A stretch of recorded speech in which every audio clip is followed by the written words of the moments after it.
Good evening. My name is Jackie Weatherall and I'm the Chief Executive for the City of Greater Dandenong, and I just want to quickly outline Council's governance rules, council meetings, making them a safe place for everyone. Good evening, welcome. I'm just reading out the Council's governance rules before the meeting starts.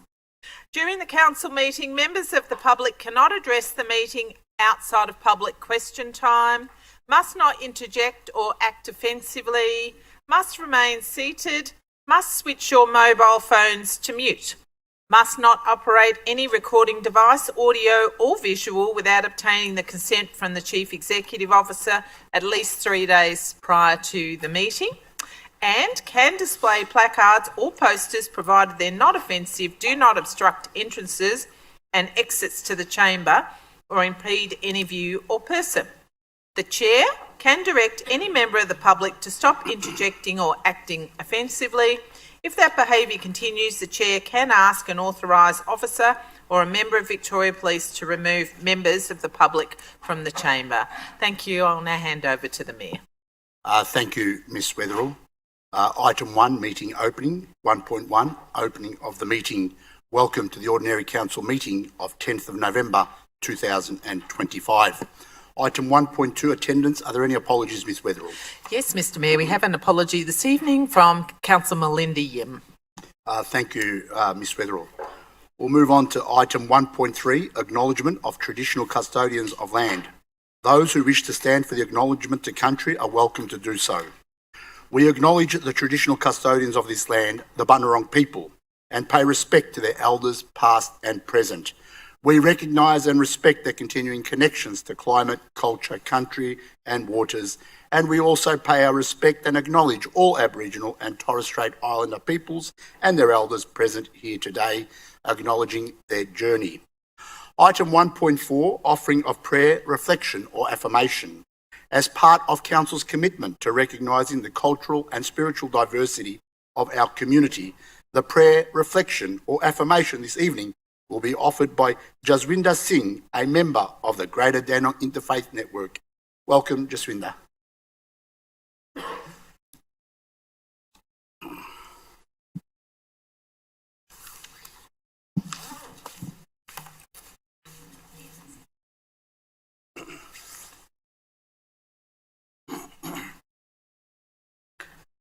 If you may please remain stand up during the prayers, that would be very thoughtful and respectful. Vaheguru, Vaheguru, Vaheguru, Vaheguru. दोई कर जोड़ करूं अरदास तुध भावे ताने रास। एक ओंकार श्री वाहिगुरु जी की फतेह। श्री भगवती जी सहाय। वार श्री भगवती जी की पातशाही दसवीं। प्रथम भगवती सिमर कै गुरु नानक लई ते आए, फिर अंगत गुर ते अमरदास। रामदासैं होई सहाय, अर्जन हर गोबिंद नो सिमरो श्री हर राय। श्री हर कृष्ण ध्याईऐ, जिस डिठै सब दुख जाए। तेग बहादुर सिमरियै, कर नौने ते आवे ताए, सब थाई होए सहाय। 10वें पातशाह साहिब श्री गुरु गोबिंद सिंह साहिब जी, सब थाई होना जी सहाय। 10 पातशाहियां दी जोत श्री गुरु ग्रंथ साहिब जी दे पाठ दर्शन दीदार का ध्यान करके खालसा जी बोलो जी वाहिगुरु। 50 प्यारियां, 4 साहिबजादियां, 40 मुक्तियां, हठियां, जपियां, तपियां, जिन्हां ने वंड छकिया, देग चलाई, तेग वाही, देख के डिठ कीता। इन्हां प्यारियां सचियारियां दी कमाई दा ध्यान धर के खालसा जी बोलो जी वाहिगुरु। 5 तख्तां सरबत गुरुद्वारियां गुरु धामां दा ध्यान धर के खालसा जी बोलो जी वाहिगुरु। प्रथमै सरबत खालसा जी की अरदास है जी। सरबत खालसा जी को वाहिगुरु वाहिगुरु वाहिगुरु चित आवे। चित आवन का सदका सरब सुख होवे, जहाँ जहाँ खालसा जी साहिब, तहाँ तहाँ रछिया रियायत। देग तेग फतेह, बिरद की पैच, पंथ की जीत। श्री साहिब जी सहाय, खालसे जी के बोल बाले बोलो जी वाह। ਸਿੱਖਾਂ ਨੂੰ ਸਿੱਖੀ ਦਾਨ, ਕੇਸ ਦਾਨ, ਰਹਿਤ ਦਾਨ, ਵਿਵੇਕ ਦਾਨ, ਵਿਸਾਹ ਦਾਨ, ਭਰੋਸਾ ਦਾਨ, ਦਾਨਾ ਸਿਰ ਦਾਨ, ਨਾਮ ਦਾਨ, ਸ਼੍ਰੀ ਅੰਮ੍ਰਿਤਸਰ ਜੀ ਕੇ ਦਰਸ਼ਨ ਇਸ਼ਨਾਨ, ਚੌਂਕੀਆਂ ਝੰਡੇ ਬੁੰਗੇ ਜੁਗੋ ਜੁਗ ਅਟਲ, ਧਰਮ ਕਾ ਜੈਕਾਰ ਬੋਲੋ ਜੀ ਵਾਹਿਗੁਰੂ। ਸਿੱਖਾਂ ਦਾ ਮਨ ਹੀ ਮਤ ਉੱਚੀ, ਮਤ ਦਾ ਰਾਖਾ ਆਪ ਵਾਹਿਗੁਰੂ। ਇਹ ਅਕਾਲ ਪੁਰਖ ਆਪ ਜੀ ਦੇ ਭਾਣੇ ਅੰਦਰ 4 ਪਹਿਰ ਦਿਨ ਸੁਖ ਸੋਭਨਾ ਨਾਲ ਬਤੀਤ ਹੋਇਆ ਮਹਾਰਾਜ। 4 ਪਹਿਰ ਰਹਿਣ ਚੜੀ ਹੈ, ਆਪਣੇ ਭਾਣੇ ਅੰਦਰ ਸੁਖ ਸੋਭਨਾ ਨਾਲ ਬਤੀਤ ਕਰਾਉਣੀ ਮਹਾਰਾਜ। ਆਪ ਜੀ ਦੇ ਭਾਣੇ ਅੰਦਰ ਅੱਜ ਇੱਥੇ ਡੈਂਡੀਨੋਂਗ ਕੌਂਸਲ ਵਿਖੇ ਇਹ ਆਪਣੇ ਕਾਰਜਾਂ ਦੀ ਸ਼ੁਰੂਆਤ ਕਰਨ ਤੋਂ ਪਹਿਲਾਂ ਆਪ ਜੀ ਦੇ ਭਾਣੇ ਦੇ ਵਿੱਚ ਆਪ ਜੀ ਦੇ ਚਰਨ ਪਰਸਦੇ ਹਨ। ਸਾਰਿਆਂ ਦੇ ਸਿਰ ਤੇ ਮਿਹਰ ਭਰਿਆ ਹੱਥ ਰੱਖਣਾ ਮਹਾਰਾਜ। ਸਾਰੇ ਕਾਰਜਾਂ ਵਿੱਚ ਆਪ ਵਰਤ ਕੇ ਆਪਣੀ ਕਲਾ ਵਰਤਾਣੀ ਮਹਾਰਾਜ। ਸੁੱਖ, ਸ਼ਾਂਤੀ, ਇਮਾਨਦਾਰੀ ਸਭ ਦੀ ਸਿਰ ਤੇ ਚੜ੍ਹਦੀ ਕਲਾ ਵਾਲਾ ਹੱਥ ਰੱਖਣਾ ਮਹਾਰਾਜ। ਸਾਰੇ ਕਾਰਜ ਆਪ ਜੀ ਨੇ ਆਪਣੇ ਭਾਣੇ ਦੇ ਵਿੱਚ ਸੰਪੂਰਨ ਕਰਾਉਣੇ ਮਹਾਰਾਜ।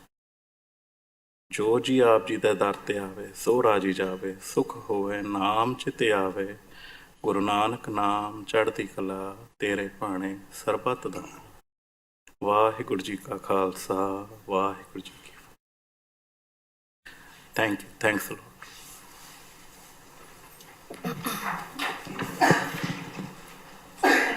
Thank you, Jaswinder. Councillors, I've received some sad news this afternoon. We have just learned that there has been a tragedy this afternoon in Dandenong Creek. We have heard that a child and an adult were swept away in the creek. And despite the best efforts of emergency services, they could not be revived and were declared deceased at the scene. Our hearts go out to those affected by this awful tragedy, including their families, friends, and the emergency services who attended. We will now observe a 1-minute silence in acknowledgement of this sad news.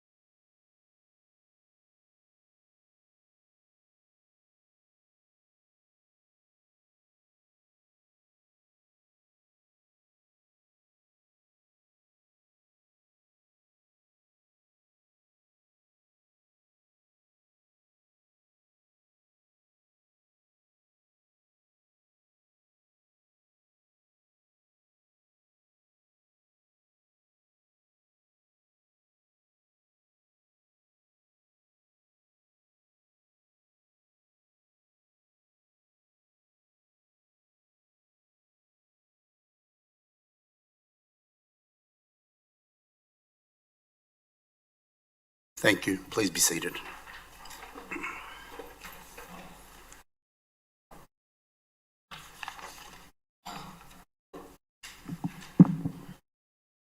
Item 1.5, confirmation of minutes of previous meeting. Meeting of council held on the 27th of October 2025. Happy to Moved move by that Councillor over. Garrard, second by Councillor Tan.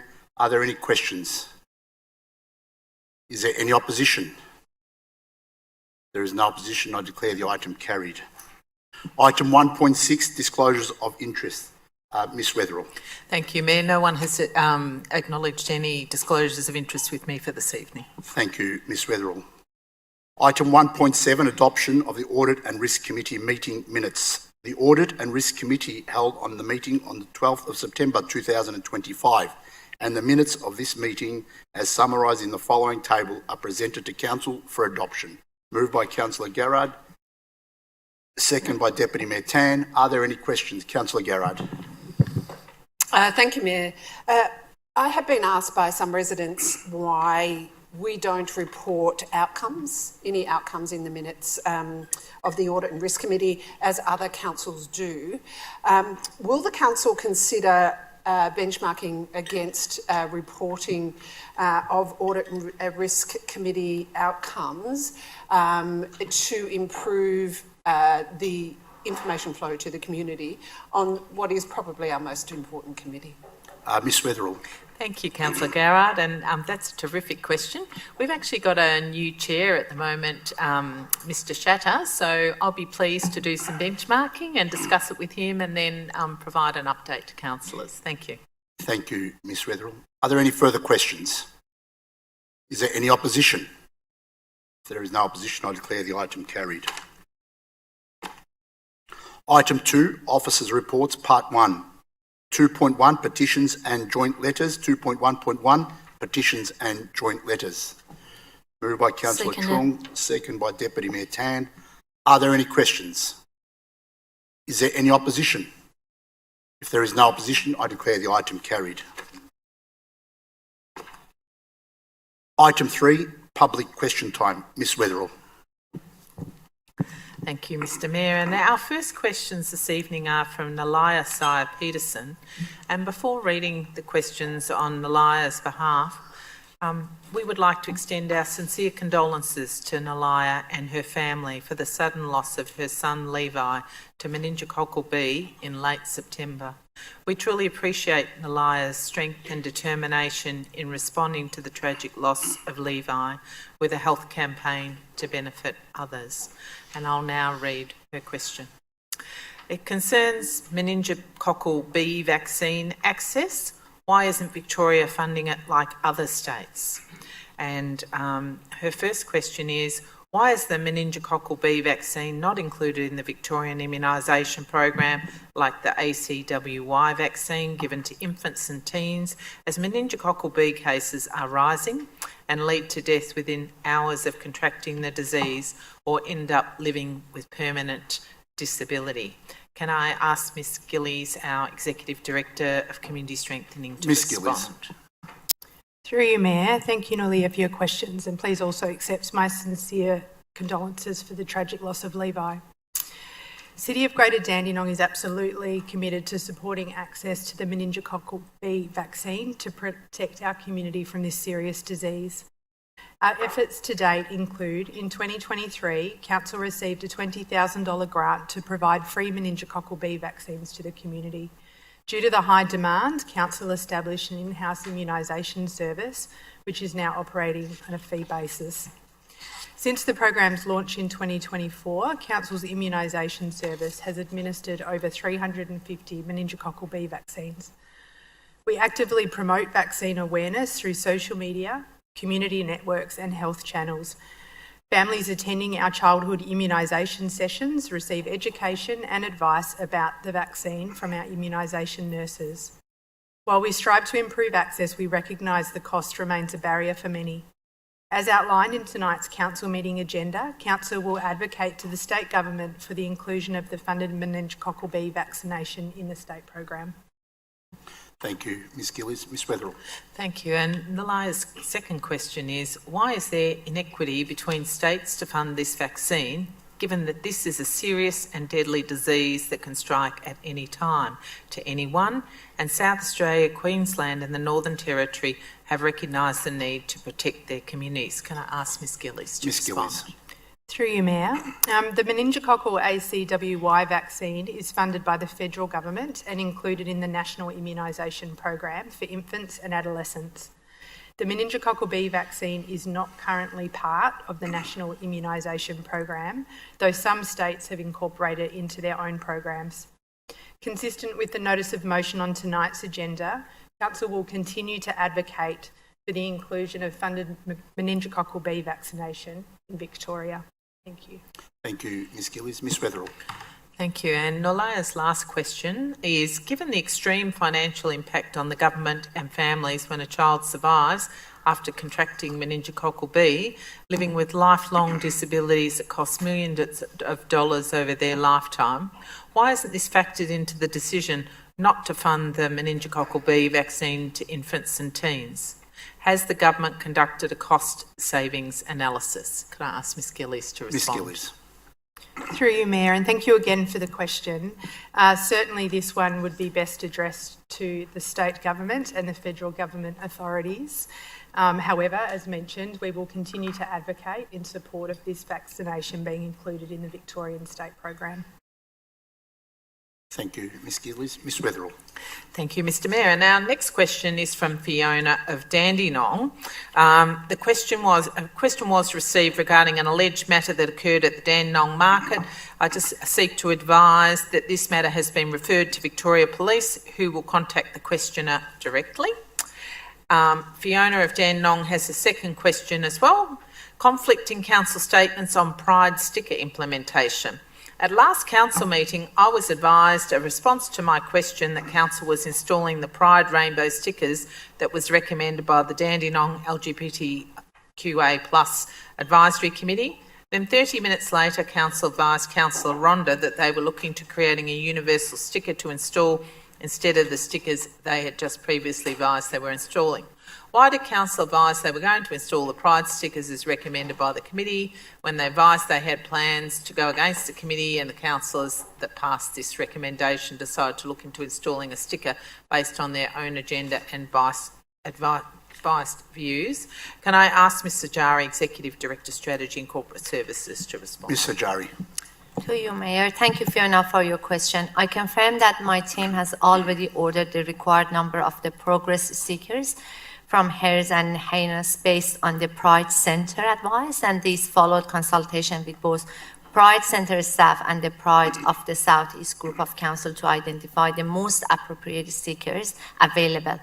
And gladly, this morning I had confirmation from my team that they has collected these stickers last Friday from the Pride Centre, and we hope to have the civic ones installed at the entrances tomorrow prior to the advisory meeting tomorrow. And then the other indoor sites will be done progressively over the coming days. Again, I confirm there is no change in relation to the implementation of the resolution endorsed by Council on 13th of October. The explanation I provided at last council meeting in response to Councillor Garrard was related to an internal discussion about developing a combined welcome sticker at that point, and that could be inclusive of all groups. This was just a discussion, and there was no intention to change the resolution that was endorsed by Councillor on 13th of October. As confirmed at that night by the Mayor, any further option would require Councillor consideration through a formal report to Councillor before proceeding. So I hope that the advisory group see the installation of the stickers tomorrow at the entrance of the Civic Centre as the starting point of the number of the buildings that has been endorsed. Thank you, Ms Sajari. Ms Weatherill. Thank you. And our next question is from Alicia of Dandenong North, who I believe is here this evening. If Alicia would like to come up to the lectern, and there's a microphone there as well, and ask your questions. Thank you. Welcome, Alicia. Good evening, councillors, and thank you for giving us the opportunity to speak today.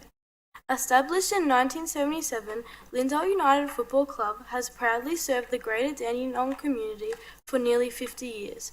We are more than a football club. We are a community hub that brings together families, friends, and people from all walks of life through the love of sport. Next year, Lindale United will compete in Men's State League 4 and Women's State League 5. We currently have 116 junior players, including 45 girls, and we are one of the few local clubs providing equal opportunities for both boys and girls to play the game they love. Our players, coaches and volunteers work tirelessly to represent Greater Dandenong with pride, but our facilities are holding us back. Our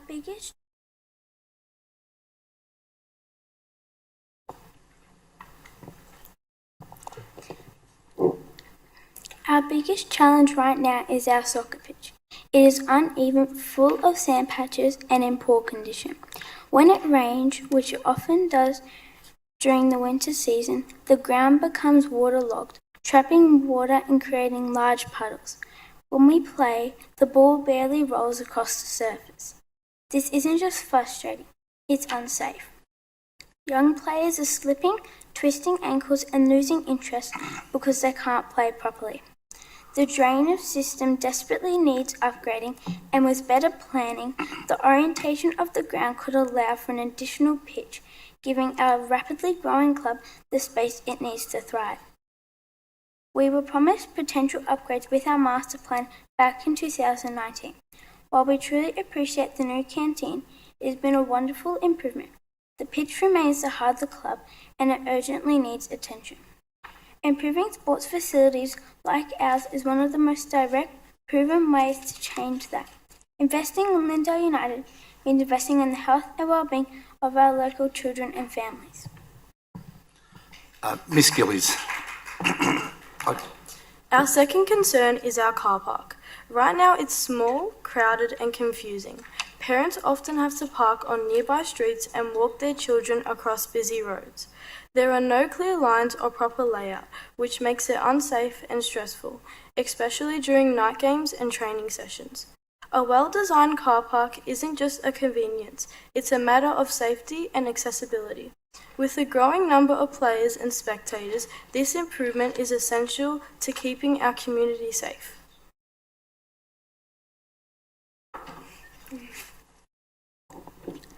Lastly, we would love to see a playground added to our club grounds. Many other clubs have them, and it makes a huge difference. Younger siblings can play safely while their brothers or sisters train, and it encourages families to stay active and social together.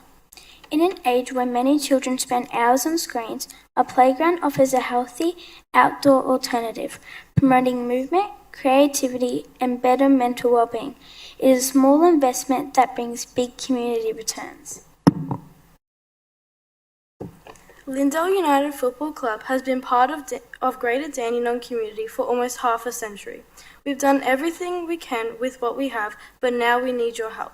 A better pitch, a safer car park, and a community playground will not only strengthen our club, but also help make Greater Dandenong a more active, connected, and healthy place to live. Thank you for the time and for listening to the voices of your local Swansea community. We truly hope you will understand with us to make these changes a reality. Thank you for your questions. Miss Gillies can answer part of that, and then Mr. Manivasagasam can follow after Miss Gillies. Thank you. Through you, Mayor. Thank you so much, Alicia and Carla, for coming tonight. It's fantastic to hear from you both, and thank you to the other club members for coming along tonight. I'm advised, so I'll address in terms of the pitch, and then my colleague is going to speak to the car park and the playground. We really do appreciate the club's ongoing commitment to inclusivity and ensuring that the environment that you are playing in is safe for all participants, and certainly we also recognise the steady growth, but also the growth in participation of juniors and females particularly is really good. So congratulations on your work there. I'm advised that our parks team, and more recently there's been some discussions with our sports and rec team as well, has actually been monitoring this ground for a number of years. And I'll get the technical terms here wrong, but essentially there is no subsurface or surface drainage at the site. Because of that, really, there's not much we can do without a full redevelopment. In terms of the rain, we fully acknowledge, and all of our pitches are in the same situation, when there is torrential rain, it's up for, in accordance with Football Victoria, who set up the compliance standards, it is up for the umpires and for the club to determine if the pitch is safe to play on. And obviously, whenever there's torrential rain, many of our pitches have the same issues. We fully acknowledge that. It's likely worse for you, though, because there isn't the drainage in place at that site. To my knowledge, though, Lindale haven't had to cancel any matches because of safety concerns. Certainly, if that's not the case, I'd really appreciate understanding that in more detail. The future redevelopment of the site, you're right, was identified in 2019. And the further detailed design and cost estimates have been completed. The necessary upgrades have been estimated at a cost of $3 million, and you're right, that includes the repositioning to reflect the sun, those sorts of things, and quite a bit of other work, particularly in terms of the drainage and the like. At present, this redevelopment is in our 10-year asset management plan. However, due to capital commitments that we have, the funding has not yet been allocated. So this is where we work in terms of advocacy to try and get some support for the redevelopment to fund it. And given that this site is actually owned by Department of Education, we also talk to them in terms of any support that they can also provide. Council offers remain committed to advocating in terms of the master plan that is in place, and my colleague will speak to the car park as well, which is included in the master plan. In the meantime, we will continue to schedule maintenance works aimed at improving the pitches, and we'll continue to seek opportunities to further progress the funding applications and advocacy for the progression of this work. I'll just hand to my colleague, Mr. Manny Vasagasavam. Thank you, Ms. Gillis. Thank you for sharing your ideas and for the ongoing commitment of Lindale United Football Club to the greater Dandenong community. As noted by Ms. Gillis, the site is owned by the Department of Education and managed by the City of Greater Dandenong under joint use agreement. The proposed car park upgrade is included in the concept for the sports facility upgrade previously. As outlined before, the time frame for this will be subject to available future funding. So we need to look at advocacy with the state government and we'll work with the landowners as well. So in relation to the park, officers also acknowledge the request for a playground at this site. Following a municipality-wide review, we have confirmed that Lindale Secondary College is not located in the gap area for a playground provision, and therefore it is not currently in priority site for a new local playground. Thank you. And thank you, Mr. Manny Vasagasavam, and also thank you to Alicia and Carla, and thank you for the Lindale United Football Club for coming in tonight. Ms. Weatherall. Thank you, Mr. Mayor. Our next question is from Philip Lamaro. I can't see Philip Lamaro in the crowd this evening, so I'll read out the question on behalf of Philip, and it concerns clarification on Council's statement regarding Pride sticker implementation. At the last Council meeting, you said the following. If there's no quick decision for something that all these groups are happy with, we'll still go ahead with the rainbow stickers for the facilities outlined in the minutes. So we're still committed to do the stickers on that one if we cannot come quickly with the decision that everyone's comfortable with. Can Council confirm that as per this statement they had intent to install a different sticker to the recommended one, or is this statement untrue? Can I ask Ms. Sajari, please? Ms. Sajari. To you, Mayor, and thank you, Philip, for your question. As responded to the similar question to Fiona earlier, there is no change to the resolution that was endorsed with Council on 13th of October. We have collected the stickers as planned, and the installation will start from tomorrow on the Civic Centre, and the following buildings will be in the coming days. Thank you, Mayor. Thank you, Ms. Sajari. Ms. Weatherall. And the next question from Philip Lamaro of Dandenong concerns council rental arrangements for Government Employment Hub at the former Bendigo Bank site. It's been released that the government is looking to have an employment hub at the council facilities. This location is a retail space that's been rented out previously by the Bendigo Bank to compensate council money spent on the facility. Can I ask, during this time, is council receiving rent from the government for this location? Can I ask Ms. Sajari to respond, please? Ms. Sajari. To you, Mayor. Thank you, Philip, for your question. We are very proud and pleased about this employment hub, and that will start, and we are still in finalizing the detail of the hub and also the final location of that. But as part of this partnership between council and the government, we will provide the space, but the funding will cover the operation and running of the employment hub. Thank you, Ms Sajari. Ms Weatherill. Thank you, Mr Mayor. And our third question from Philip Lamaro, it says about the tender process transparency, Dandenong Market Management Contract. Council's repeatedly advised the Dandenong Market is managed by a privately owned company they have no control over. Can Council explain why this contract doesn't go out to public tender if it was awarded to a privately owned organisation as per the law for all council contracts? And can I ask Mr Manavasagasavam to respond? Mr Manavasagasavam. Thank you for your question, Philip. The council established Dandenong Market Private Limited as a company under the Companies Act. There is no tender process required to do that. As mentioned previously, the market is managed by an independent board. Thank you. Thank you, Mr Manavasagasavam. Ms Weatherill. Thank you. And our next question is from Scott Peters of Dandenong, and it concerns requests for justification of speed bump installation on Webster Street over Hammond Road. Council's repeatedly advised they cannot install speed bumps on Hammond Road based on a lack of evidence of criteria they are needed. Currently, a speed bump is being installed on Webster Street, which now is, with the road closure, has its traffic heavily reduced. Can Council provide what evidence they have to indicate that Webster Street requires a speed bump more than Hammond Road? Can I ask Mr Manavasagasavam to respond, please? Mr Manavasagasavam. Through you, Mayor. Thank you for the question, Scott. The Webster Street traffic calming has been installed by the Webster Street Level Crossing Removal Project and forms part of a strategy to mitigate the impacts of closing the Webster Street level crossing to the crossing. The traffic calming is anticipated to discourage heavy vehicles from using the residential areas. Traffic in the area, including on both Webster Street and Hammond Road, will change significantly following the level crossing removal project's completion. Following completion, council traffic engineers will monitor both roads to determine further action required. Thanks.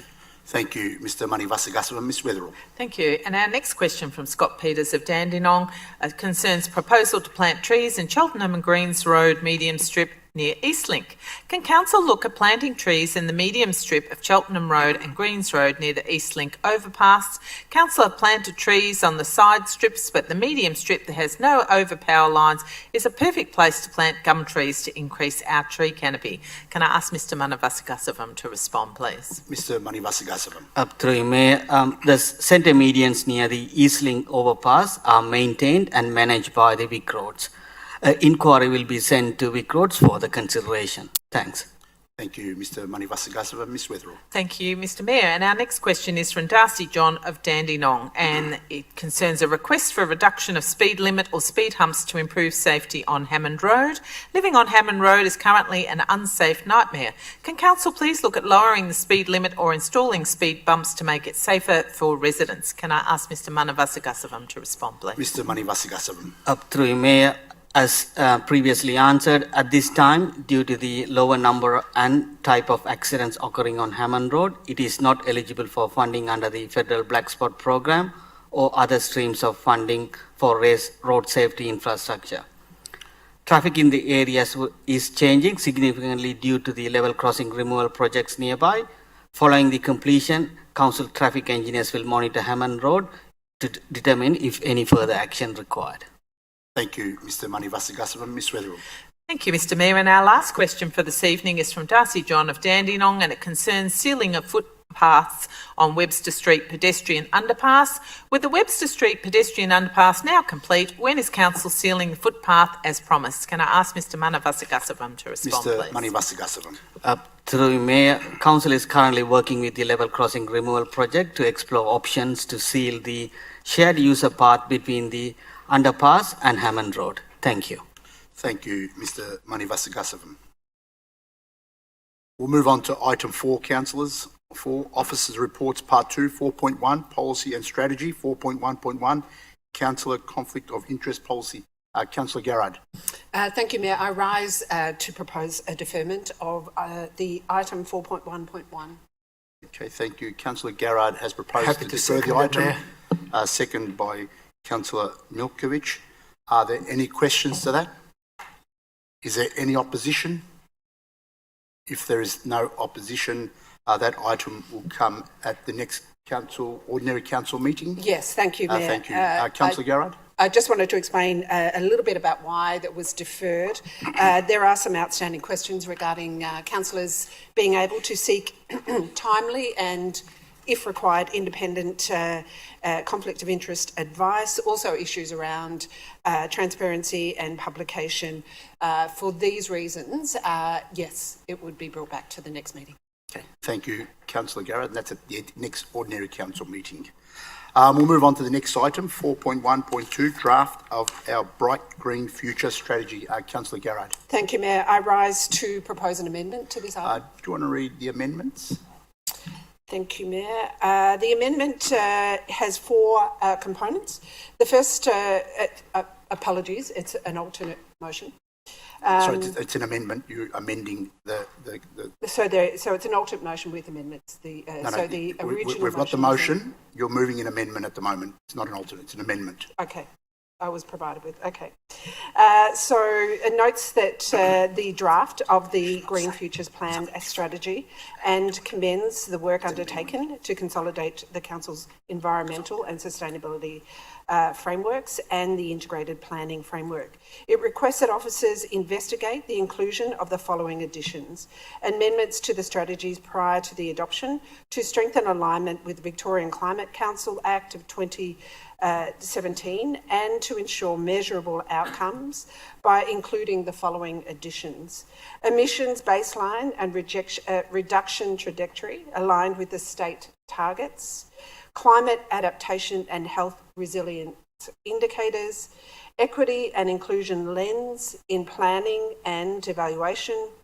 establishment of a community climate advocacy group, funding and partnership framework, and quantified, transparent public reporting and performance data. The third component provides approval to undertake a community engagement process on our Bright Green Futures strategy and action plan.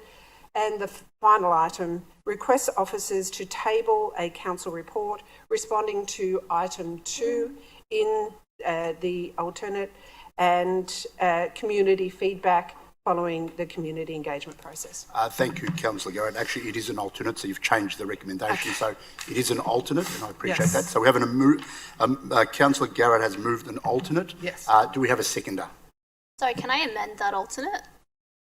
Sorry? Can I move an amendment to amend your alternate?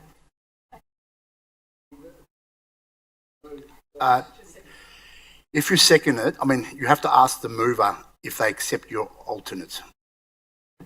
Yes, I believe this was done in the council meeting. Do you want to just second it, or do you want an alternate?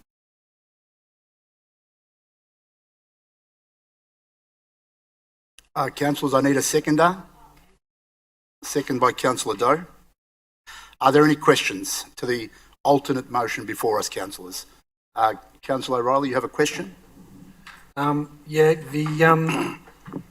Could we just clarify that this motion includes at point 3 the red text from Isabella's email, which was in alignment with IAP Level 2 consult, ensuring that community input is actively sought and considered in shaping the final strategy. Is this the motion on the table? I don't think I heard Councillor Garrett say that. Is that included in your alternate? Did you read that out? So in the alternate, it requests to go out for public consultation, and so that is implied in that component. But I'm happy for the relevant officer to answer that. Mr. Manivasagasim, do you want to add to that? Yes, through you, Mayor. Yeah, that's correct. So it goes out to community consultation, and also if you can look at the point 4, it says bring back the community feedback as well. So as part of that, we'll go through community consultation, and also not only the point 2 of all these items, we'll include the community feedback before we bring the strategy back to council. Thank you for clarifying that, Mr. Manivasagasim. Question, Councillor Doe? So just to clarify... can you please stand, please? Oh, sorry. So just to clarify, the the amendment sort of put forward by Councillor put forward by Councillor Garrett in terms of undertaking community engagement process. I believe that's in the spirit of the IAP2 Level 2 consult. Can you clarify if that is also in your agreement or? Yes, it is. Mr. Manivasagasavam. It is in line with our community engagement process. So we'll go out to public for 4 weeks and then consult with them to get their feedback, and then we'll consider all the feedback before we bring in the strategy again. Thank you, Mr. Manivasagasavam. Do you have any further questions, Councillor? Can I provide further information to Councillor? Okay, Councillor Garrod. Just in relation to that, so Inform is part of the initial public consultation of the plan, the action plan, and the strategy, but with the establishment of an advisory group, so that ongoingly there will be a consult process in terms of shaping going forward the strategy and the action plan. Okay, thank you for clarifying that, Councillor Garrett. Councillor Doe, do you have any further questions? No? Does anyone else have any further questions? Councillor O'Reilly, question? Thank you, Mayor. Yeah, I think now Councillor Garrard's saying we're doing Inform and on this draft, and then when it's actually in action, then we're consulting. So I think the confusion here was that in the officer's report, it said that we were doing IAP Level 2 Inform, and that's what sort of caught my eye, where Inform just means that you tell the public what we're doing and no feedback is considered. So as long as the officer can absolutely confirm that this is the draft and what we are doing is effectively IAP Level 2 consult before this draft would be approved by Council. Thank you, Mayor. Mr. Manivasagasavam. Can I just speak up? I'm happy to have those explicit words added that for the consultation process, that it will be Level 3 consult used. Level 2, sorry. In that process, if that would appease the other two councillors. I'm very happy if Sanjay is happy as well. Mr. Manivasagasavam, do you want to add to that, please?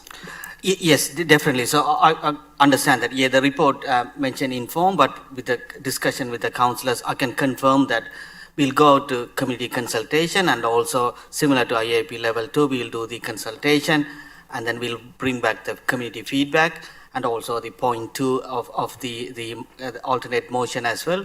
So we'll provide all the feedback, and depending on that, we can consider that altering the strategy if necessary at that stage. Okay, thank you for that clarification, Mr. Manivasagasavam. Does anyone else have any further questions? Deputy Mayor Tan. Thank you. Just a quick question regarding to point 2D, so establishment of the Community Climate Advisory Group. Just want to find out through you, Mayor, through the relevant officer, is this include with the budget? So how much more we have to spend on this? Mr. Manivasagasavam. So as you can see, the motion requests us to do the further works. So we don't have any information at this stage. So part of the motion, we'll do further investigation on how we can set up a community advisory group and also what's the cost, and we'll bring that report back to you for consideration. Thank you for that, Mr. Manivasagasavam. Does anyone have any further questions? Does anyone in opposition? If there is no opposition, I declare the alternate motion carried. Councillor Doe, did you raise your hand to speak to the item? Yes, thank you, Doe. Mayor. I just raised my hand just before to clarify that it is going, indeed, sort of including that language at the Level 2 consult. Sorry, the item's been carried. Do you want to speak to the No, item? sorry, I raised my hand just before you carried it, just to clarify if that is going ahead as consult. Yeah. Mayor, can I just Councillor clarify that's correct? Okay, Councillor thank Doe's you. question is, That was my understanding. is that explicit wording going to put in consult? Mr. And that will be Manivasagasavam done. confirmed that, so yes. Okay, yeah. Yeah. Thank you, councillors. Deputy Mayor Tan. Thank You want you, to speak to the Mayor. item? So I just want to just make a few comments.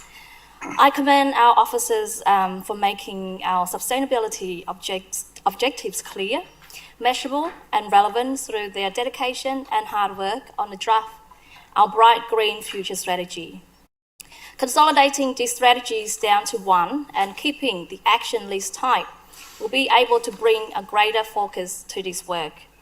We already achieved so much in a sustainability space, and reducing climate emissions is one part of this work. The Federal National Party has walked away from net zero. The Federal Liberal Party is still considering what to do. But this council is committed. We set ambitious emissions reductions targets, and in every challenges environment, we are proud to have already cut our emission by 82% since 2019. A big Greater Dandenong differences is that we are actively and directly reducing emissions, not just purchasing offsets like others have. We've cut emissions by ensuring all our electricity from renewables. When they are due, we're replacing gas appliances with electric in our pavilions and facilities. Reducing emissions among the other actions in this plan will have a real tangible benefits for our community. I encourage residents and businesses to take a look of all the actions we're proposing in the strategies, including finding opportunities to reduce litters, dump rubbish, and waste to landfill, as well as improving wildlife corridor links. Advocating for improved air quality, public transport, cycling, walking, and uptake of electric vehicles. Increasing tree canopy 15% in the next 3 years, and we're already well on our way. I wholeheartedly support sharing this draft with the people who will reap the benefits of the strategy, which is our community. Thank you. Thank you, Deputy Mayor Tan. Councillor Garrard. Thank you, Mayor. I'd like to thank my fellow councillors for accepting that alternate. I think it's very important that whilst we have a consolidation of the strategy, which makes implementation easier, it's very important that we're measuring the right things. So we are measuring emissions, which is important, but we also need to measure adaptation, health and resilience. We need to make sure we know that climate change is affecting the poorest in our community. We know that their housing is not going to withstand the extreme heat and the extreme cold that we will experience. We know that when food prices rise, they are the first to be affected. It's very important that we have an equity lens over what we do to ensure that our efforts are focused on minimising the impact on those most affected, and that is what those amendments will do. It's also very important that we do have an advisory group.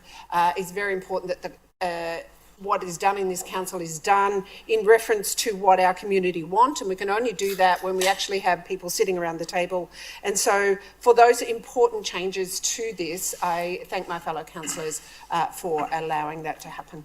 Thank you, Councillor Garrard. Councillor O'Reilly. Thank you, Mayor. Well, in summary, what the officers have recommended and which Council has wholeheartedly supported is the bringing together of several policies on this matter, combining them into one which decreases opacity and increases transparency on this very important issue, and will make the estimated $24.5 million spent over 10 years, I think, clearer and more effective to everybody. So I commend both the officers and the council for this next step forward into what we hope is a bright green future. Thank you, Mayor. Thank you very much, Councillor O'Reilly. Councillors, we'll move on to the next item, 4.1.3, Quarterly Performances Report, July to September 2025. Moved by Councillor Garrard, second by Deputy Mayor Tan. Are there any questions? Councillor Garrard. Thank you, Mayor. I have two questions. The first is the quarterly report shows an indebtedness ratio of almost 300%, 291%, which is almost 3 times our revenue in this quarter, in the whole financial year.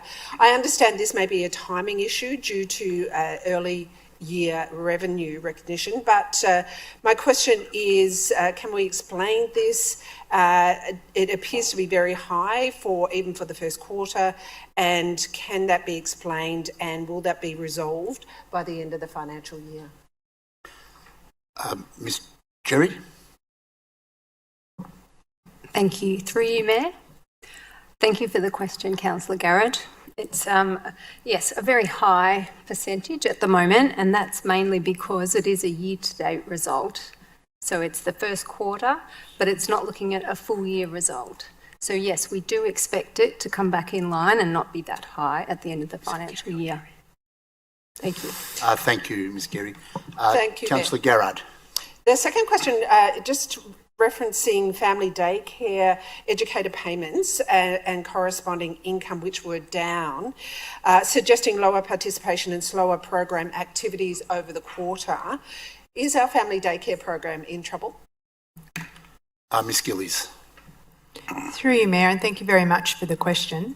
I certainly wouldn't say it's in trouble. It's a popular service within our community. What we are seeing, though, is understandably, I think more broadly, a reduction in use of these sorts of services given the risk that they present in terms of, if you look at what's recently come out of the government's review into child-based and daycare services. So we are actually seeing overall a reduction in participation in both centre-based and family-based daycare services, as well as in, I know anecdotally, out-of-hours school care programs, where I think there's a bit of nervousness perhaps from parents given all of the media.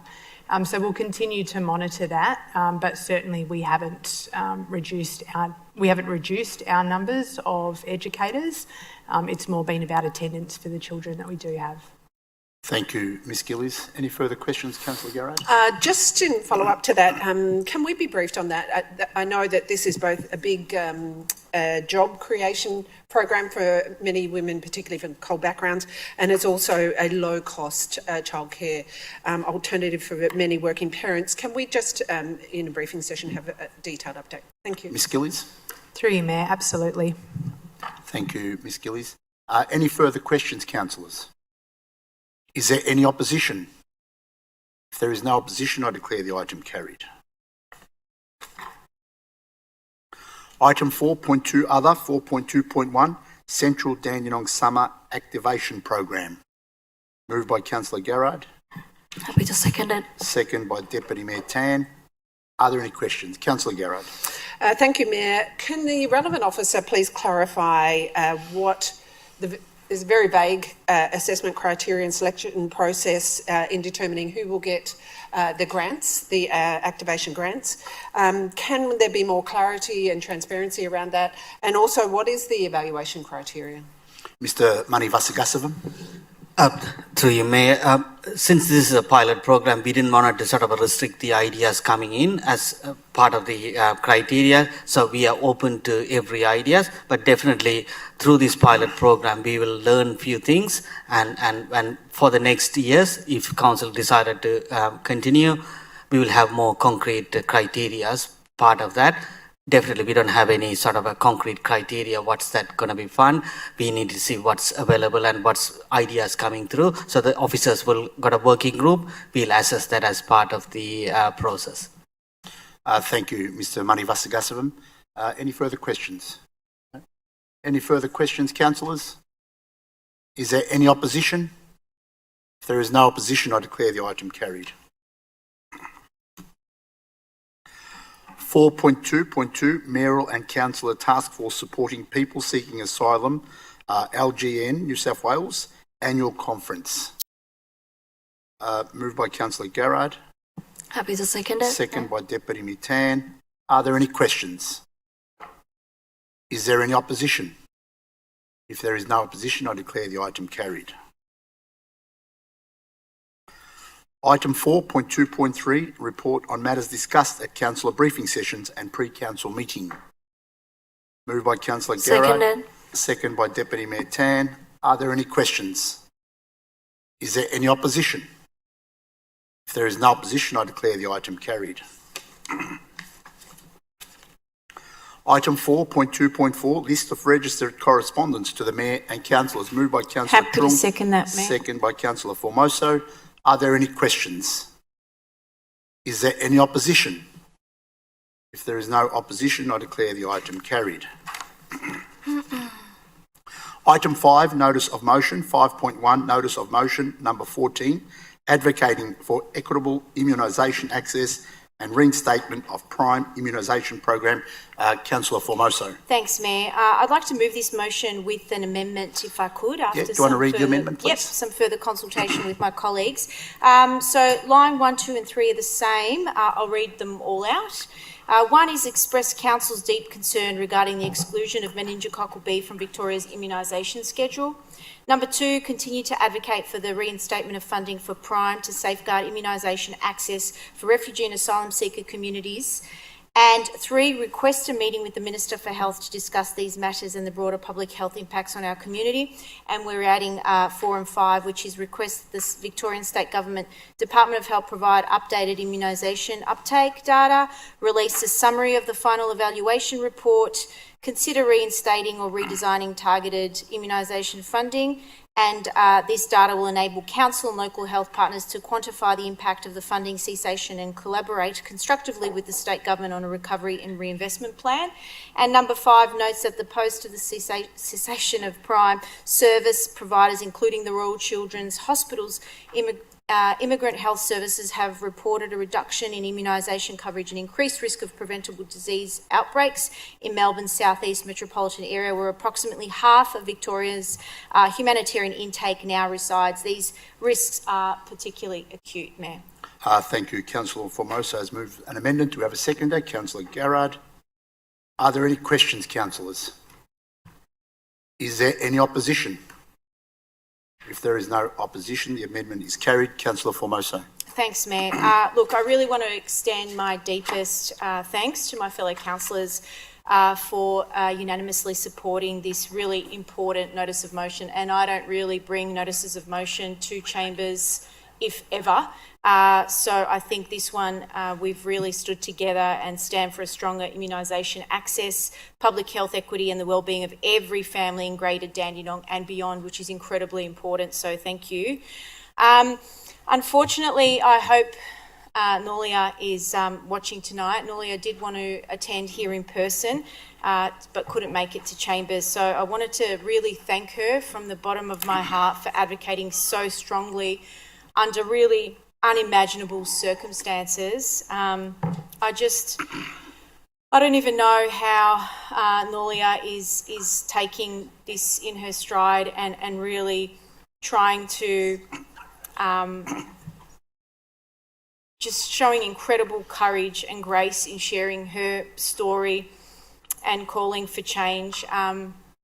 Levi was, and as a parent, I think anyone can appreciate and understand the horrific nature of this. Levi was just 16 years old when his life was cut short of meningococcal B back in September, school holidays. And this really is a preventable disease that isn't currently included in Victoria's immunisation schedule. And to be quite fair, I didn't even know that. And I'm in the process of immunising my children at the moment. And I had no idea when we had the ACWY immunisation that B wasn't covered. So the fact that there's no knowledge, the fact that it's on the rise, and the fact that children are dying from this horrendous disease is just unacceptable. One life is way too many. And I know that some of the data is showing that there's a huge increase and a huge rise.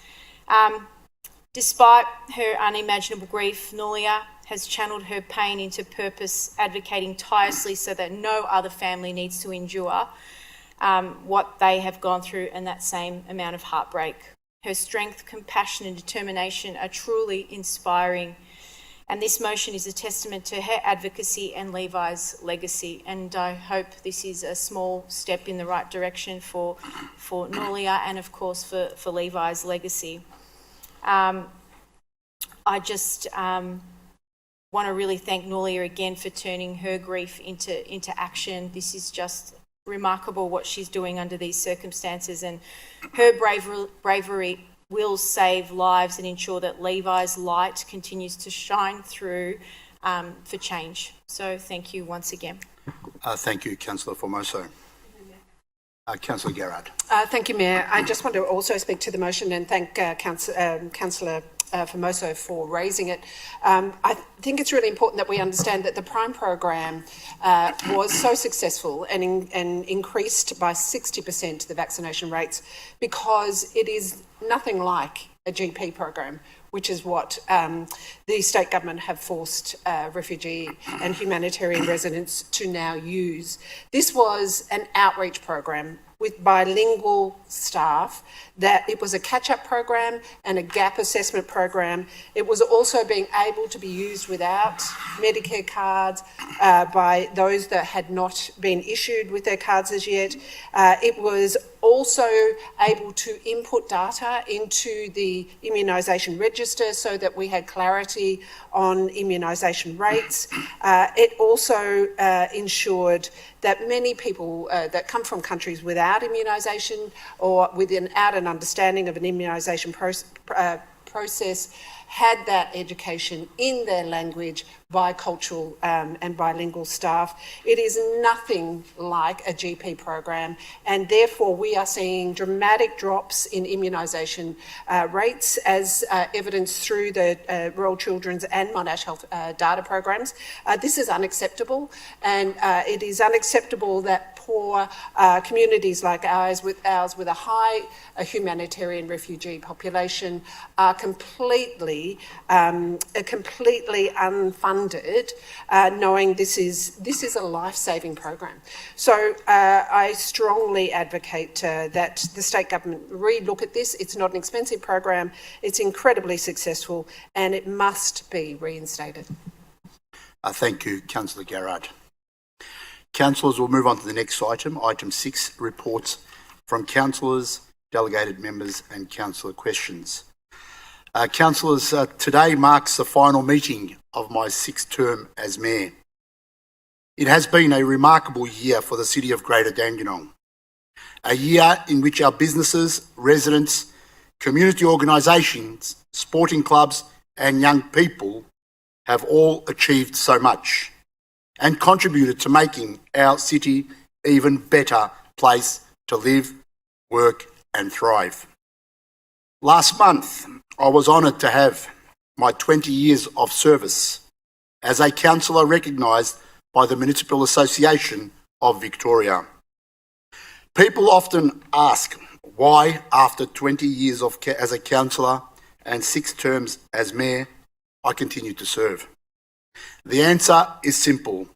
I believe in the value of local government. We play a vital role in investing in families, delivering programs and helping our community connect. Over the years, I've seen our city grow and change while always staying true to its strong and caring community spirit. The people of Greater Dandenong are optimistic, resilient and caring, and it has been a privilege to serve them. As a Dandenong resident for more than 50 years, I'm proud that 4 generations of my family have called this community home. It's the deep connection that continues to drive me to serve and give back to the city I love.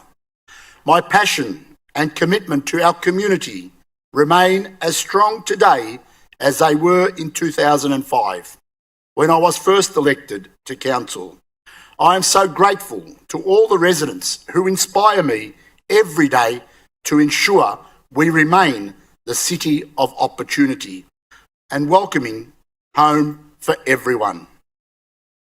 Last week, I hosted a legacy and leadership dinner to honour those who have made a meaningful and lasting impact on the Greater Dandenong community, our living treasures, former councillors and our 2025 Australia Day Award recipients. Speaking with them reminded me of the many people who champion our city and work together to build an inclusive community where everyone is valued and treated equally. For us at Council, being able to provide the social, physical infrastructure that supports their efforts and helps our community thrive in a source of great pride. This year has been a great year at Council.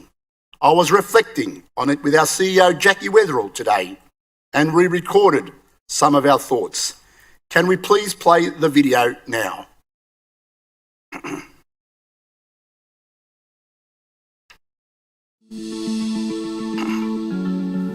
What a year it's been for Greater Dandenong City Council. Absolutely, Jim. Our councillors, staff and community have achieved so much together. We've recorded our best ever community satisfaction ratings, the highest across metropolitan Melbourne in 2025, and equal highest ever for our survey company. That's a fantastic result and a real credit to our team. It shows the community values the work we do, from great services to our friendly customer service staff. Our libraries had a big year too. Young readers in Greater Dandenong topped the state in the Big Summer Read. Can we beat that record this summer and read even more books? I think we can. We also hosted the National Simultaneous Storytime from Springvale Library, joining millions of young readers across Australia and beyond. Plus, we opened library lockers in Noble Park and a brand new branch at the Keysborough Community Hub. Speaking of the hub, what a success. It's a fantastic space for the growing Keysborough community, with early childhood services, maternal health, a library and great outdoor areas. It's been buzzing since day one. Thousands of visitors, packed baby bounce sessions and plenty of room bookings. Our team's working hard to keep those shelves stocked. Look at how green our city is. This year we planted over 2,000 trees and 22,000 Indigenous plants in public spaces, and through the Adopt a Park program, 220 kids planted nearly 4,000 native plants across 6 local reserves. It's a wonderful effort by everyone involved. We also secured funding for more park and sporting facility upgrades thanks to federal election commitments. Yes, our advocacy really paid off. Millions for projects like CCTV upgrades in Noble Park and Dandenong and the new Dandenong Employment Hub. Another highlight, breaking ground on the new Dandenong Wellbeing Centre. This is a once-in-a-generation investment in community health. When it opens in 2027, we'll have an aquatic centre that rivals the best in the country. It's taken a huge amount of work in terms of planning and work to get there, but the project's on track and we can't wait to see it finished. And who could forget the first Ramadan night markets?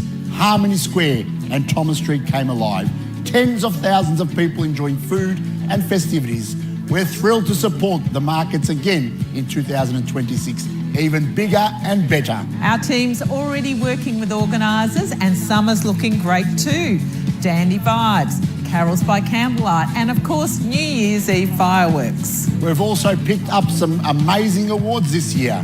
Yes, Home 24, Springvale Snowfest, Event Connect, Southeast Leisure and our street NPK were all recognised. Plus we won a Tidy Town Award for our anti-litter campaign, just one of the many accolades this year. Thanks Jackie, and thanks to all our staff for their dedication and hard work. It's been a fantastic year. Congratulations Mayor Mehmedi on your leadership, and to all our councillors for delivering great services and facilities for our community.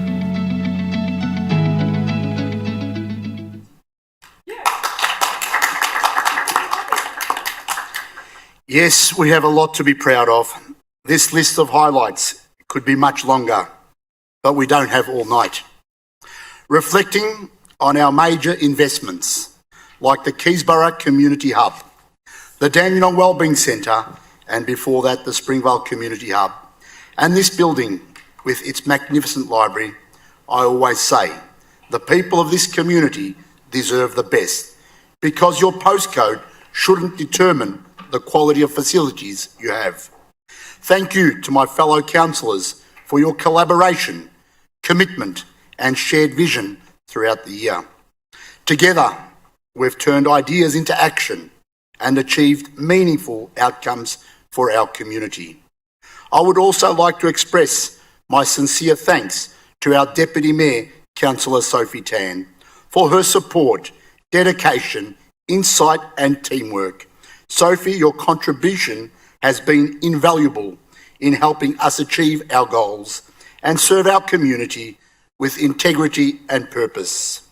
In delivering on the vision of this council, I would like to thank the CEO, Jackie Weatherall, and all the members of her executive. As a relatively new group, you've brought fresh energy, high quality work, and a rigorous approach to project delivery.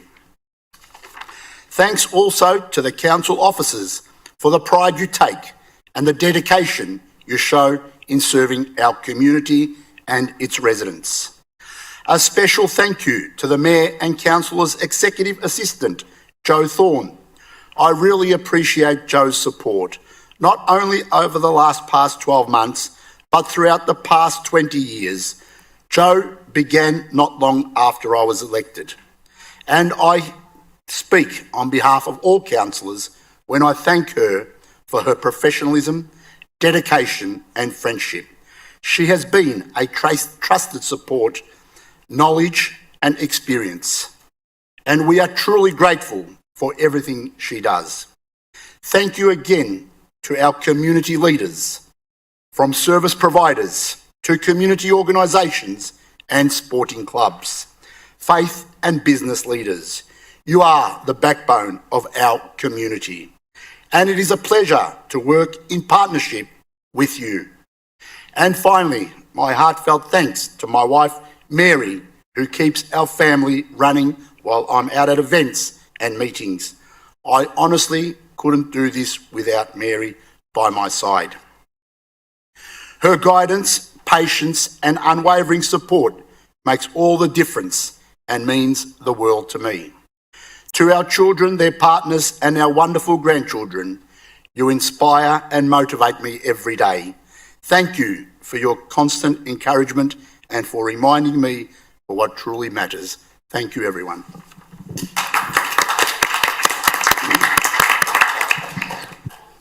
Deputy Mayor Tan. Thank you, Mayor. So now I would like to present you some flowers and your photo on behalf of Council. Thank you. Thank you.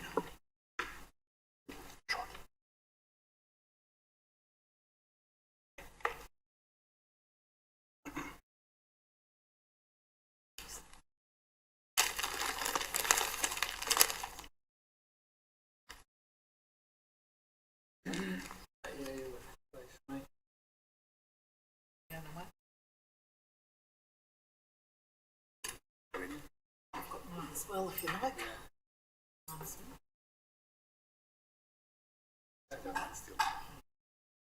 Ready? 1, 2.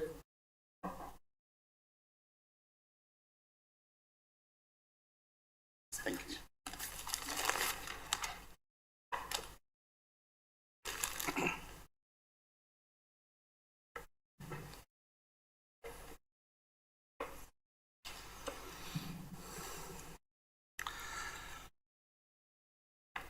Thank you very much, Deputy Mayor Tan and Deputy Mayor Tan.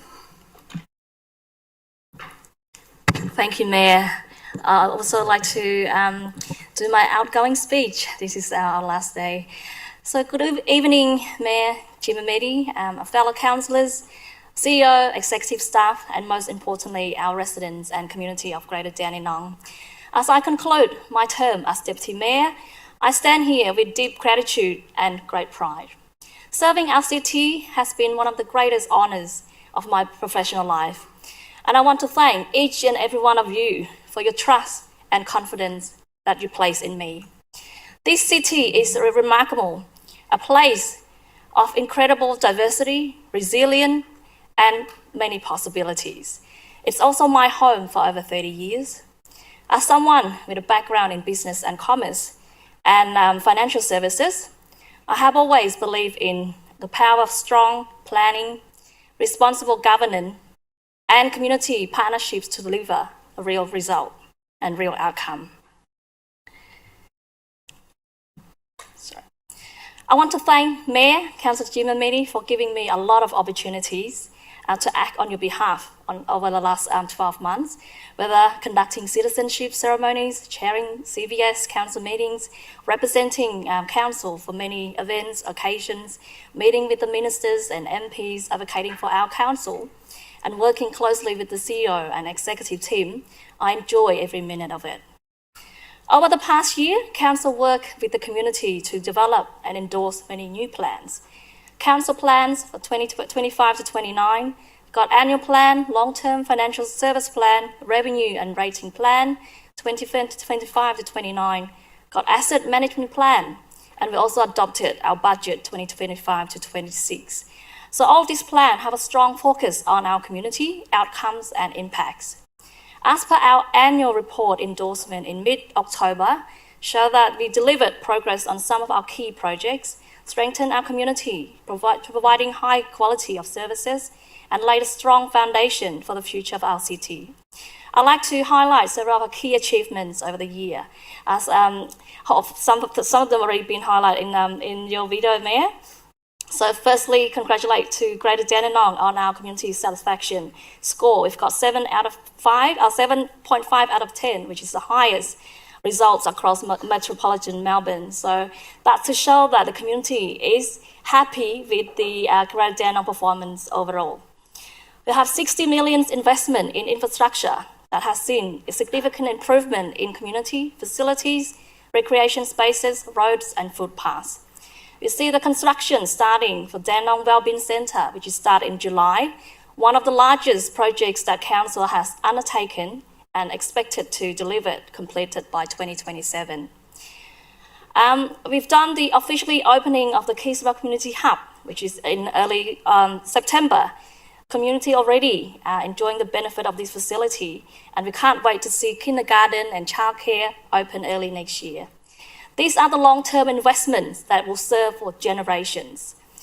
Council achieved so many awards, as our CEO mentioned in the video before, so I just want to highlight the recent one that we've done is across the whole country, the whole Australia, which is Greater Dandenong Council, Our Street, NPK, Noble Park activation, which is took the top prize in the best Main Street activation in Australia.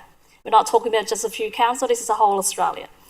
So Council led more than 100,000 on this project category, which is recognise a large-scale initiative that deliver transformative placemaking, multi-day events and high-impact street activity. I also want to thank the State Government Noble Park Revitalisation Board for their contribution, which is chaired by Lee Talamas MP as State Member for the South Eastern Metropolitan. The board contributed to Greater Dandenong over 2.1 million since 2021 across 22 projects. So thanks to them, we've done so much in Noble Park. We've got over 69,000 people engaged through our council festival and events, and more than 82,000 visitors welcome to our library. And happy to see the library locker being installed recently. Just for 1 month, we've got 78 loans, so which is great to see. In Dandenong North, their library usually averaged around 200 loans a month, but our one, just the first month, we've got 78 already, so great to see that resident using the locker. An impressive 82% reduction in council emissions since 2019. So all of these has been achieved while Council remaining a responsible financial position. As per our annual report, we've got surplus operating result of 30.9 million. So none of these achievements happen by chance. They reflect the commitment of our councillors, the dedication of our council staff, and many local organisations, volunteers who support our vision of Greater Dandenong as a home for all. To my fellow councillors, thank you for your collaboration, your robust discussion, and your unwavering commitment to our city's future. It has been a privilege to serve alongside you. And to the Mayor, your leadership and partnership have been invaluable. I'm so grateful and with your support and your trust that you extended to me. To our CEO, Council officer, executive team, your professionalism, innovation, and tireless effort behind the scenes enable these outcomes. You may not always hear the applause, but you see the impact. And thank you to our Mayor and Councillor Coordinator, Joel Thorne. Without her, we won't be having a smooth time in Council. So thank you for her support for many years. And to our community, thank you for engaging, for caring, for volunteering, and for believing in what we can achieve together. Thank you for the honour of serving as your Deputy Mayor. It has been a deeply rewarding journey and one I will always cherish. Thank you. Congratulations. I now would like to present Deputy Mayor Tan with a portrait and a bouquet of flowers on behalf of the Council.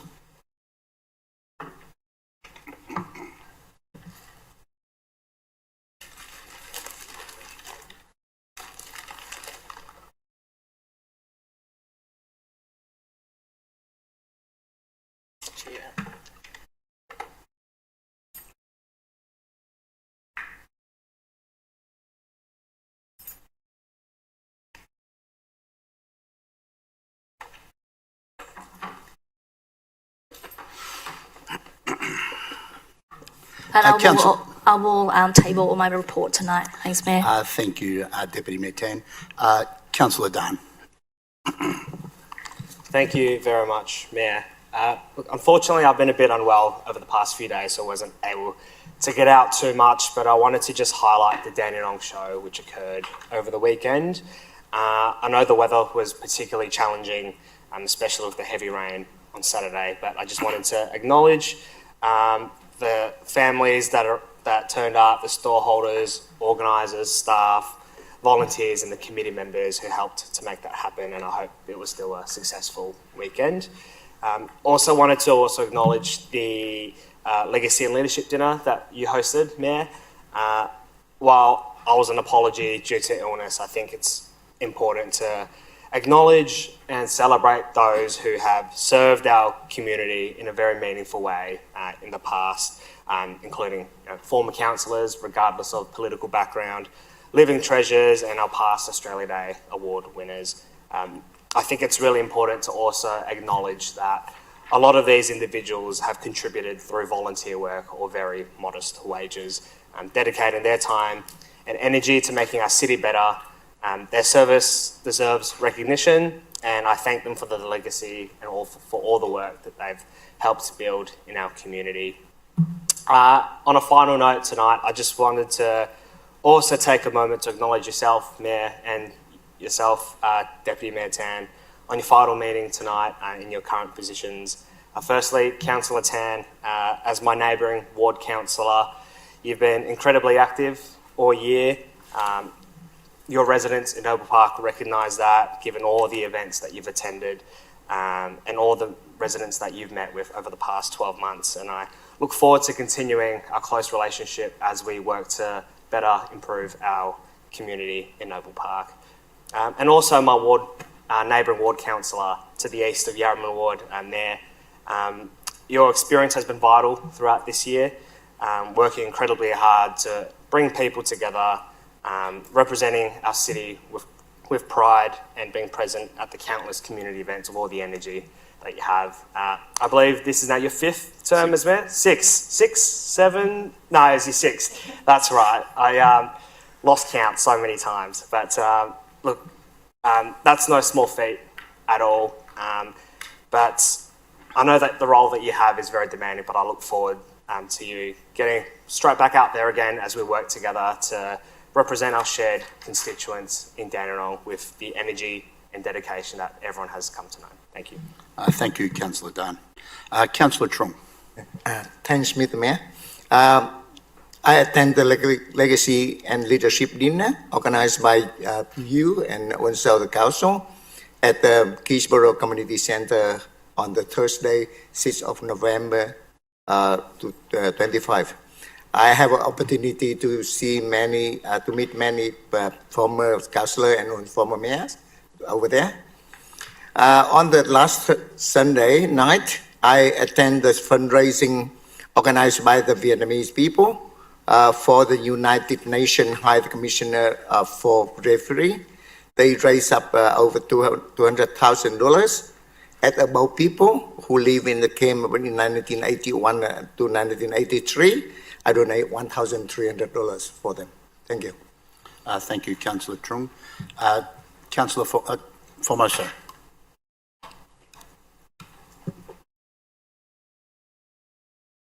Thanks, Mayor. I've got a couple of questions this evening. I'm getting really frustrated with our tree policy. I have been dealing with one particular issue now for a good 6 months, and I'm really concerned because I just don't feel like this tree protection local law that we currently have in place is actually doing what we had intended it to do. Specifically, there's an issue right now with a resident whose next door neighbour, who's the landlord that's leasing this property out. This particular tree has caused significant damage, 2 trees actually that have caused significant damage that's on the other property to their property through the fence, the concrete, and now the foundations of the property. And I've been going back and forth with council in relation to this, and I just keep getting the same response. And the issue with this in particular is that I keep getting pushback because the resident hasn't put in an application to remove the tree. Now, the applicant would therefore be the landlord of the property, who is obviously trying to pass the buck any way that they possibly can. A, they don't want the fees of an arborist. B, they obviously don't want to apply for the grant, for the permit. And C, there's no benefit for them to want to assist this resident in any way because it's just going to cost them money at the end of the day. So it's just this awful back and forth issue that we are going through. And in actual fact, I'm seriously contemplating bringing in a notice of motion for us to reverse this local law because it's just been an absolute mess. And I know, Mr Manivanagasim, you're going to tell me the same response that I've been getting all year, and that we are looking at improving this, but the issue right now, it's not resolving for current residents. And I know of maybe 3 similar situations, not the same and not to this extent, but I think we really need to address some of these particular issues. And again, you're going to say, oh, they haven't applied, they're not going to apply because so it's this vicious cycle that we're constantly going through. So I'd really like some serious consideration in what we're going to do about this tree local law. And again, I'm going to be supporting tree canopy coverage in our municipality forever, and I always have, but there needs to be a balance. And we were promised that there was going to be a balance. There currently is not a balance. So if I could just have the appropriate director respond, hopefully not the same response that I've been getting time and time again, please, Mayor. Mr Manivanagasim. Through you, Mayor. Definitely we are in the process of looking at reviewing the 3 local laws, so we are gathering information, and also the intention is to early next year we'll have further discussion with the councillors on the 3 local law. And currently what we are doing is the gathering information on how many applications we received, how many approved, what's happening and all of that. So once we got all the information, it will be good to sort of look through and see what's the benefit of having a tree local law or not. So we can work through that at that time. And also please note that state government recently introduced a planning restriction on tree removal. So we need to look at what's the benefit of having a tree local law and a planning scheme as well. So we'll do all of that. We'll come back to that. The particular situations, I'm happy to sort of work with you. It will be the same answer I can only give you on the particular situations, but happy to sort of work through that. Without an application, we can't comment on what's the situation. It looks like it's a neighbourly dispute. It needs to be resolved in a different matter rather than through council. Through you, Mr Mayor, can I just add to that? Certainly, Councillor Formoso, this is the first time we have had a tree local law, and I think it's always difficult when we introduce things. There will also always be unique circumstances that sometimes mean that the local law is not always as appropriate as it could be, but we hear your concerns, and certainly Mr Manavasakasavam and I will be having some further discussions about it. And I also encourage any of your colleagues that might have similar situations that they've experienced to let me know as well, and then we'll look at that when we review the local law. Thank you. Thank you, Ms Weatherill. Councillor Formosa. Yeah, thanks for that. Although it's very little comfort for the residents who are going through this horrendous experience by no fault of their own. Clearly, they want to do the right thing and they wanted to apply for the grant, for the permit. They can't do that. It has to be the landlord, and the landlord obviously doesn't want to do that, and these pensioners certainly don't want to go and pay for another arborist to come and assess somebody else's tree to be told that it's created damage which has already been established by a previous arborist. It's just a mess. I'd actually appreciate you really looking into this matter specifically if we could, because I'm really quite frustrated with that. The second question I wanted to raise is that I've had a multiple amount of residents actually, who are commending the new Stud Road pedestrian crossing works that are taking place on Stud Road, and absolutely a step in the right direction, and I'm really looking forward to seeing that completed in December. However, what that's now done is created a little bit of parking issues for some of the residents, particularly on the corner. And without going into detail, there has been a little bit of revamping now since there's a no-through road with the service lane, and of course the second service lane, and then this intersection.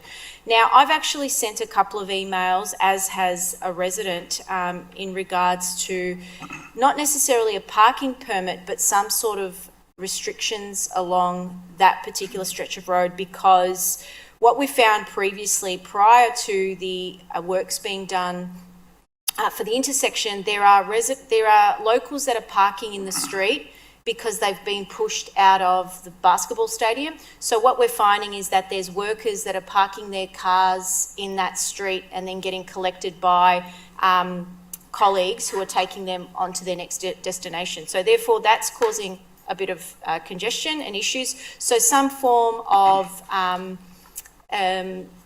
measured parking restrictions would be really, really good. However, this particular resident has some access issues, and is really concerned that if it's first in, best dressed, if somebody comes in and takes that spot, they won't be able to have it. So I just want, this to be resolved, if it could please. If someone could actually get back to me from the Transport Department and see that we can find a reasonable solution for this, please, Mayor. Mr. Manivasagasavam. Yeah, through you, Mayor. Thank you. So I'm aware of the situation. The traffic team is investigating that. So once they've gone through and options, I'll provide you an update after that. Thank you, Mr. Manivasagasavam. Thank you. Are we doing that through consultation with the residents as well, or are you making the decision and then we're relaying that to the community? Mr. Manivasagasavam. Yep, any parking changes we do on any streets, we go through a community consultation process. That's our standard practice. So we'll follow that once we made that decision. Okay. Thank you, Mr. Manivasagasavam. And just out of curiosity, with the letter boxes that get collected through Australia Post, do we know how often that occurs? Because I've just been informed recently that it only gets collected now every second or third day. Does anyone have a response to that? Mr. Manivasagasavam? I'm not sure, but I'm happy to sort of follow up. And if we could look into that, because I've just heard recently that that's something that's taking place due to Australia Post cutbacks and so forth. Thank you for that.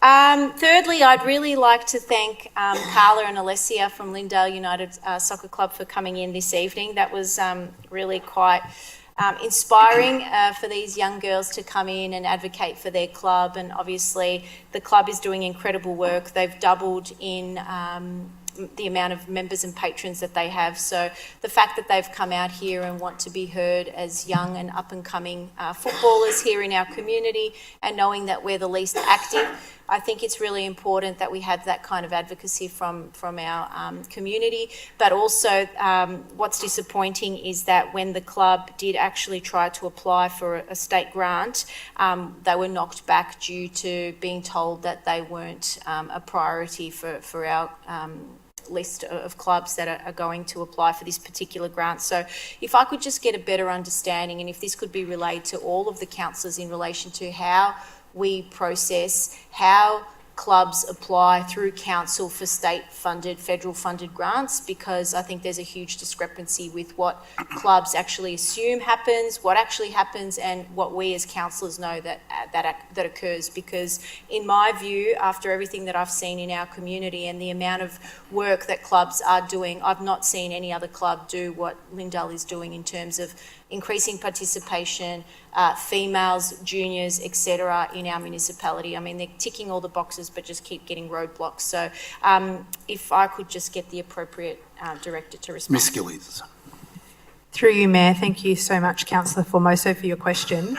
Without knowing the specific grant you're referring to, many of the state and federal grants, we're limited in terms of the number of grants, applications that council can actually support. So there'll be a set number of categories, there'll be X number either of value or the number of the individual applications that we can support. And what we do is we use council's list of advocacy priorities in terms of which of those applications we do support. Certainly in terms of moving forward, we're more than happy to, I know we do bring the advocacy priorities to council for approval, but we can certainly bring to council the list of these are the applications that we consider to be priority in terms of the criteria that we do need to meet for the different categories. Sometimes that's a timing issue in terms of the application period, but there is absolutely a solid process that we go through, and it is absolutely based on council's agreed advocacy priorities. Unfortunately, though, we are limited. We can't just submit 50 applications, for example, or support. The state and federal government really rely on councils to prioritise, and that's why they put limits on how many applications can be supported and submitted. Thank you. Ms Gillies. Councillor Formoso. Thanks for that, Ms Gillies, and I think that's where the issue actually lies. So the clubs are really concerned with how that process takes place, and then being told one thing and then something else actually taking place. So that amount of transparency that needs to occur, and I just think not that they're disgruntled because they haven't gotten the outcome that they wanted. They're just feeling a little bit burnt by the fact that they're doing the right things, following the instructions from council, and they're not really getting anywhere. So, thank you for that. That's all from me, Mayor. Thank you. Thank you, Councillor Formoso. Councillor O'Reilly. Thank you, Mayor. Just start off with a... It was just my power adapter. I'm still standing. I think it just blew a fuse box or something. Maybe don't stand there.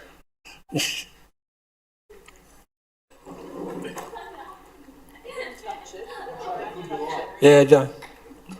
We can switch it off. Yeah.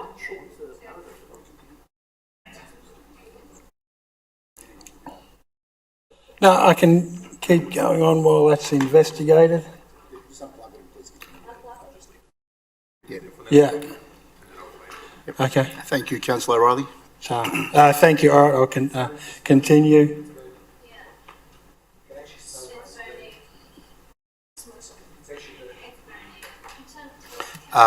Would like to take this opportunity to adjourn. Can I have a councillor for a 5-minute adjournment? Happy to move that, Deputy Mayor Tan, second by Councillor Formoso. We'll take a 5-minute adjournment. Thank you.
Thank you, councillors. Thank you for that adjournment.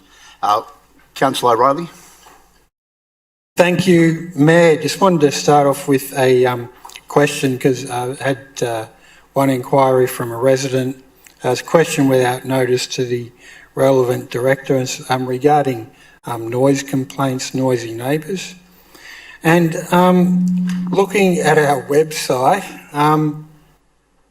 like we say on our website that if resident has a noisy neighbour, it's sort of a bit unclear in my opinion. I think it's saying ring the council or ring the EPA or ring Dispute Settlement Centre. And I've heard of cases where residents have reported it to council and council says contact the EPA and vice versa. So issues get handballed from one to the other. So just on notice, could councillors get some information on some metrics on noise complaints and the percentage of noise complaints where council has taken action and the nature of the action firstly, and secondly,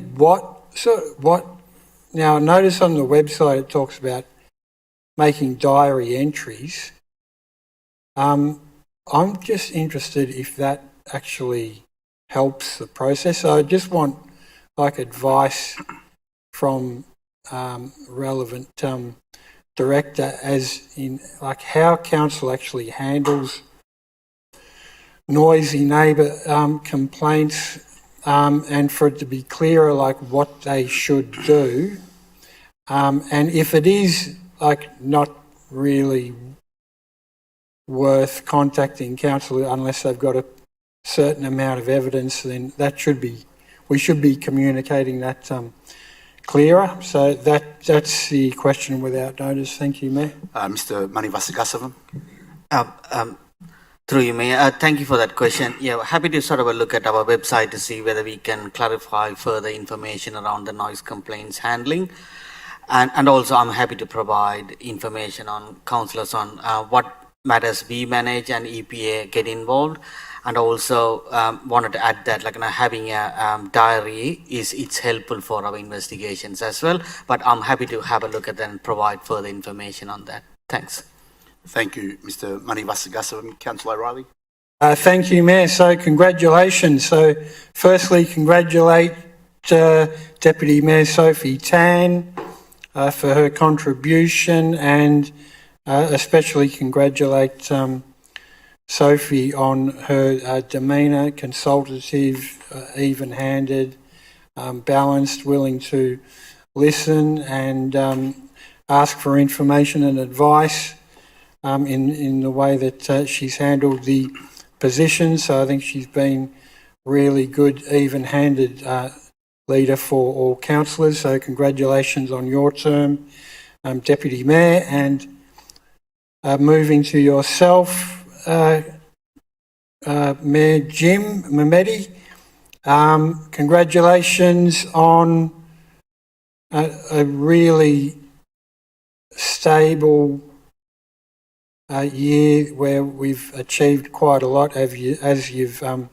mentioned earlier. I know you've been especially strong on advocating outside the council at state and federal level, which is one of the ways in which council can achieve more.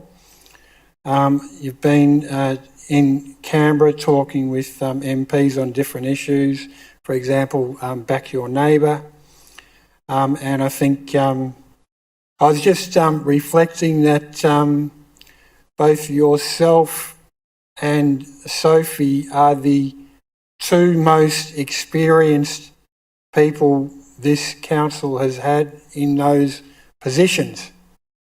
I think the two most that this council has ever had in the positions of mayor and deputy mayor. And experienced council. I think we've had stable council, relatively speaking, especially compared with some other councils that can appear to be hotbeds of discontent, other councils, but our councils sort of kept working together between the councillor group and officers. So I congratulate yourself, Mayor, the Deputy Mayor and the group of councillors for our first year of this term and look forward to the forthcoming year. Thank you, Mayor. Thank you, Councillor Riley. Councillor Lett. Thank you, Mayor. First of all, I want to say a big thank you, and today you, Jim Melty, and Sophie Tan, Deputy Mayor, make me feel up emotion. You know why? Because all your speech is so right. Because this year is the first year is my term for the councillor. Everything is really impressed to my heart. So I would like to say thank you, CEO Jackie. You guide me a lot of things. So I learned a lot. Look like the new chapter for my life. And I would like to say thank you, Loi Chung. He is the big brother to recommend me for going to step forward to represent the Vietnamese community to election. Thank you, Mr. Loi Chung from Sandbach. So he now who is to stand up for the community. And the other thing, I'm still remember that day, I don't know who is a winner, and I see Bob see in the board, and Bob said, he said, "You are Alice?" I said, "Yes." But I don't know who is win. And Bob said, "You are win." I said, "I don't know." So a lot of things. When I step in here, too many people help me a lot. Even you help me a lot. A lot of things I ask about how to do it, how to proceed with all the support the community. He tell me the process step by step. And then Deputy Mayor Sophia, like the close friend, she looked like my sister. He said, "Okay, just wake up. You have to remember this event. You have to go." I said, "Really?" Okay, a lot of things is just the normal life. But when I step in here, me and Isabella and Jim Memeti is the first year of councillor. It's really impression for me. Now, I would like to say congratulations for Jim and Sophia for the last year guide all of us. Thank you very much. Thank you, Councillor there. Councillor Doe. Just nothing for this report. Councillor Milkovich. Nothing for me tonight, Mayor. Thank you. Thank you, councillors. I'd just like to remind councillors, tomorrow is Remembrance Day. We observe Remembrance Day on the 11th of November every year, which is tomorrow. Remembrance Day is when we acknowledge those who died while serving in wars, conflicts and peacekeeping operations. This is the anniversary of the armistice that ended fighting with Germany in World War I, people in Australia and many other countries. Observe 1 minute's silence at the 11th hour of the 11th day of the 11th month, because that's when the armistice came into effect. It's a time to honour all services personnel who died in service of Australia. Dandenong Cranbourne RSL sub-branch will be delivering a Remembrance Day 2025 service in Dandenong. Everyone is welcome to join the service at the Pillars of Freedom, Clough Street, Dandenong Plaza, across the road from the Dandenong Market entry on Tuesday 11th November at 10:50 a.m. Service will commence at 11 a.m. And I'll also like to table the events that I attended in the last fortnight. Councillors, will move on to item 7, urgent business. Are there any urgent business? If there is no urgent business, I declare the meeting closed at 8:49 p.m. Thank you for your attendance and have a good evening.